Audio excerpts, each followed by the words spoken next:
Junior NTR cinema ఆడనివ్వమని చెప్పి ఎమ్మెల్యేలే ఉంటే ఒక డిప్యూటీ సీఎం పవన్ కళ్యాణ్ ఉన్నారు. వీళ్ళని దేని చూడాలి? ఈవీఎంలు అనుకున్నారా వీళ్ళు మార్చి మోసం చేయడానికి? సినిమాలో సినిమా టికెట్లు అనేది అభిమానులు ఎన్టీఆర్, పెద్ద ఎన్టీఆర్, చిన్న ఎన్టీఆర్ అభిమానులు అందరూ కూడా చిన్న ఎన్టీఆర్ సినిమాలు చూస్తారు. వీళ్ళు చిన్న ఎన్టీఆర్ సినిమా నేను ఆపేస్తాను అంటే సూర్యుడిని అరచేత్తో ఆపుతాము అన్నంత హాస్యాస్పదంగా ఉంది. సినిమా బాగుంటే ఎవ్వరు ఏం చేయలేరు, బాగాలేనప్పుడు ఎవరు ఆడించలేరు. అది హరిహర వీరుమల్లమే విషయంలో మీకు తెలుసుంటుంది. సో ఎమ్మెల్యేలు తలకిందులు తపస్సు చేసి టికెట్లు ఫ్రీగా ఇస్తే కూడా వాళ్ళ అభిమానులే థియేటర్కి రాలేక ఏడుస్తూ ఆ సినిమాని ఎలా తిట్టారో మనం కళ్ళారా చూసాం. సో ఇప్పటికైనా వాళ్ళు తెలుసుకోవాల్సింది రాజకీయం లాగా చేయండి. సినిమా వాళ్ళు చూసుకుంటారు.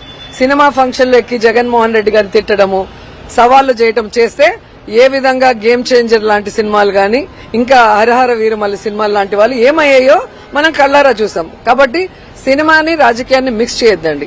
జూనియర్ ఎన్టీఆర్ రాజకీయాల్లో లేరు, ఆయన సినిమాలు చేసుకుంటున్నారు.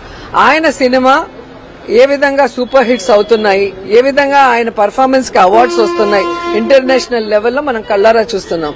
కాబట్టి ఊరికే మైకులు ఉన్నాయి, మా పచ్చ ఛానళ్ళు ఉన్నాయి, మేమేం చెప్పినా వేస్తారు అనుకుంటే చూసే జనం నవ్వుతారు.